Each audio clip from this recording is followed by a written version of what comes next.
Sziasztok! Szeretettel köszöntelek a csatornámon. Peregszászi nyúltenyésztő vagyok, április 19-e van. Egy nagyon szép pénteki nap, és felmerült kérdésként, hogy amikor esik az eső, akkor hogyan oldjuk meg a fűvel való etetést. És gondoltam, csinálok ebből egy videót, mivel hogy pár jó tanácsom is lenne a fűetetés kapcsán, hiszen most indult be nálam a fűszezon, és általában tapasztalat azt mutatja, hogy 2 héttel a fű beindulása után jönnek az első problémák és betegségek a nyulászatba.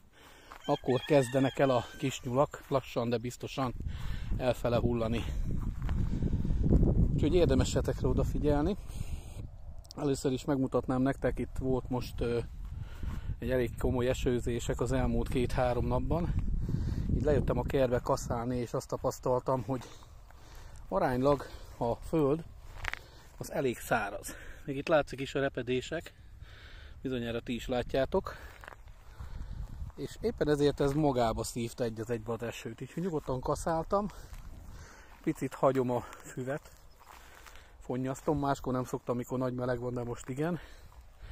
És aztán fogom összeszedni, és estére már adom is nekik. Tehát figyeljetek oda arra, amikor esőzés van, lementek utána, legalább 24 óra száradás legyen, de akár inkább több is, hogy nincs-e csiga, vagy bármi hasonló, mert az nagyon könnyen tönkre teszi a nyuszikat, látjátok?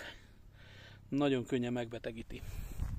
Ez kb. 6 éves ez a lucerna, az idén meg volt trágyázva, és elég szépen kezd helyrefele jönni, ez az első kaszálás.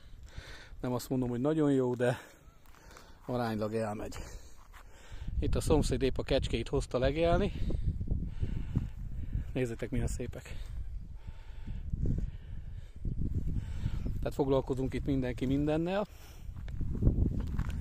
Tehát a lényeg, amikor beindul a fűszezon és megkezditek etetni, figyeljetek oda a fűnél, hogy folyamatosan kapjon ugyanúgy szénát is, mint ahogy eddig. Legalább 2 naponta fű, 1 nap széna. És hogyha nem akarja enni a szénát, akkor ne adjatok neki csak vizet a nyusziknak, mert hogyha egy az egyben leszoktatjátok a szénáról, és beindul és tehát nem fogtok tudni például füvet adni nekik az esőzések miatt, akkor fennállhat az a veszély, hogy akár képesetek visszaesni a nyulak a fejlődésbe, mert napokon keresztül nem fognak úgymond semmit se enni, esetleg csak terményt, hogyha raktok elibéjük. Én figyelem az időjárást, és mindig igyekszek, hogyha esőt mond vagy mutat, előre kaszálni, tehát legalább egy ilyen 2 napi fűmennyiséget. Ha ezt előre lekaszáltam, akkor igyekszem olyan helyen, mint ahogy megcsináltuk ugye itt ezt a félereszt. Igyekszem hűvös helyen tárolni. Tehát nekem egy etetés átlagosan egy jó nagy furik. Tehát 2 furikkal ide be tudok termelni. Most ezt nekiállok, összetakarítom. És itt nyugodtan, hogyha végig terítem ilyen 30 centi vastagságban, akkor lényegében, és egyszer egy nap megforgatom, semmi baja nem lesz, akár egy 2 napi fűadagnak sem. Ami fontos, hogy egy nyulamnál észrevettem még csak 9. nap, hogy egy picit itt a kicsiknél fosos volt a feneke. Úgyhogy most az van, hogy bár kaptak füvet, vagy kapnak füvet, de a vízbe most fogok nekik tenni estére szolikoxot, ez 2,5%-os. Ez egy kicsit vissza fogja fogni a hasukat, egy 3 napig fogják ezt inni, és természetesen tápot kapnak mellé, hogy minél szomjasabbak legyenek, és nem választom el az anyjuktól se a kicsik, a többi testvérétől, mert ha emlékeztek, volt egy videóm a kokcidózis kapcsán, hogy a fososodás az a kokcidózisnak a velejárója, hogyha ott hagyom az anya alatt, nagyobb a valószínűsége 90%-kal, hogy túl fogja élni, és nem fogja lefertőzni a testvéreit sem. De pont azért adom nekik a szolikoxot, hogy ne fertőzze le. Tehát visszatérve, így a legcélszerűbb megoldani. Itt már egy pár nagyobb nyulam kapott füvet, őket nyugodtan mindig el tudom látni. Tehát a füvel nyugodtan ilyenkor már lehet bánni, és főleg, hogyha 6 hónaptól idősebb a nyúl állományod, akkor már nem kell őket félteni attól, hogy fososodás vagy bármi előállhat. Szinte soha nem lesz velük probléma a fűtől. Természetesen abban az esetben, hogyha valóban tiszta a fű, tehát nincsen tele csigával vagy ehhez hasonlóval. Közben sikerült itt is már lebetonoztam ezt a részt, ide tervezek még egy nyúlketrecet, egy ilyen hosszú sort tervezek ide, de ezt tisztán csak német óriásoknak szeretném, tehát itt lesz egy 8 méter hosszú ketrec, vagy 2 4 méteres, vagy egy 8 méteres, 3 szintes, és 24 fiókos. Tehát 24 fiókot csinálok a német óriásoknak, csak német óriásokat szeretnék majd ebbe a ketrecbe. Ezt a ketrecet már régóta tervezem, hogy szétbontom, úgyhogy ahogy odaértem, ezt bontom is szét, mivel már egy sajnos egérfészek. És az Úr kegyelméből meg tudtuk kezdeni azt a projektet itt, amire már régóta vágytam, hogy kész legyen egy garázs.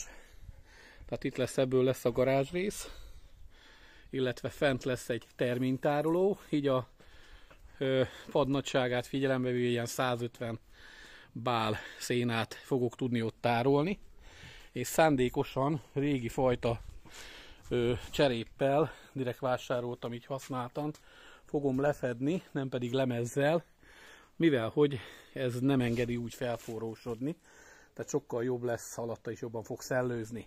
Tehát szénának és szalmának, és itt lesz egy fatároló rész, és itt is egészen plafonig, tehát a tetőig itt nem lesz padlásrész, itt fel tudom pakolni a szénát, tehát ilyen 150, de lehet 200 is be fog férni, hogyha minden jól megy. Ez nagyon fontos, mert említettem nektek, hogy eddig így volt a tárolás, még látjátok, mindig így van.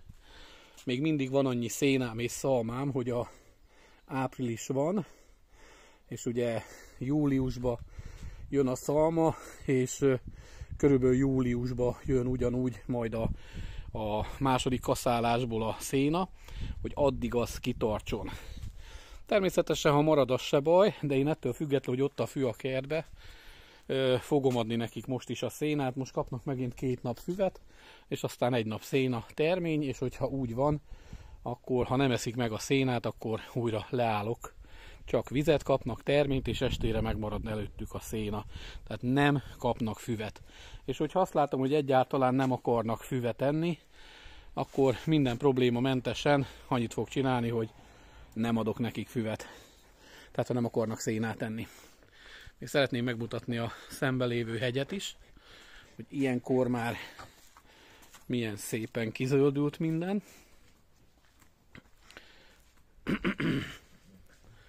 Nem tudom, mennyire adja vissza, de én azt mondom, hogy Beregszász egyik legszebb utcájában lakom, és az egyik legjobb forgalom szempontjából is. Illetve az utak is jók. Itt régen, úgy képzeljétek el, színig volt 86-ig a hegynek a közepéig szőlő ültetvényekkel, minőségi szőlőültetvényekkel, amit volt egy olyan határozat, ugye bejött Szovjetunió, akkor itt még Szovjetunió volt, bejött egy olyan határozat, hogy mint Amerikában szesztilalom, ez Gorbacsov hozta be, és ennek a szesztilalomnak az lett a vége, hogy úgy gondolták, ha kivágjuk a szőlőt, akkor az emberek nem fognak bort inni, meg alkoholt, hát ugye annál jobban itták, csak mindenféle pancsó dolgokat. Most itt ugye csak bokrok vannak, sajnos fák az inkább a bokrok nőttek ki, a fákat is javarészve a 90-es évek végén a szegénység miatt a helyi lakosok azt leírtották, avval fűtöttünk. És itt pedig ez a mező rész, de kicsit kijebb megyek, hogy lássátok. Ez még pár évvel ezelőtt, tehát nem is olyan sok, egy ilyen 5-10 évvel ezelőtt színig volt tehenekkel. Színig. Itt 50-70 tehén legelt rendszeresen. És ez mind-mind ide tartozott egy 3 utcányira. Hát így változtatja meg ez a modern világ a jelenlegi világot. Én azt mondom, nagyon fontos odafigyelnünk arra éppen ezért, hogyha van lehetőségünk bármit, megtermelni otthon, legyen az nyúl, tyúk, disznó, fürj, bármi, akkor azt termeljük meg, és azt együk legalább, amit tudunk, hogy mit fogunk megenni. Hát köszönöm a figyelmeteket, ha van kérdés, nyugodtan tegyétek fel, de még egyszer kihangsúlyoznám, hogy vigyázzatok az eső utáni etetéssel, esőbe semmiféleképpen ne kaszáljatok, mert az esős időszak az halála a nyúlnak.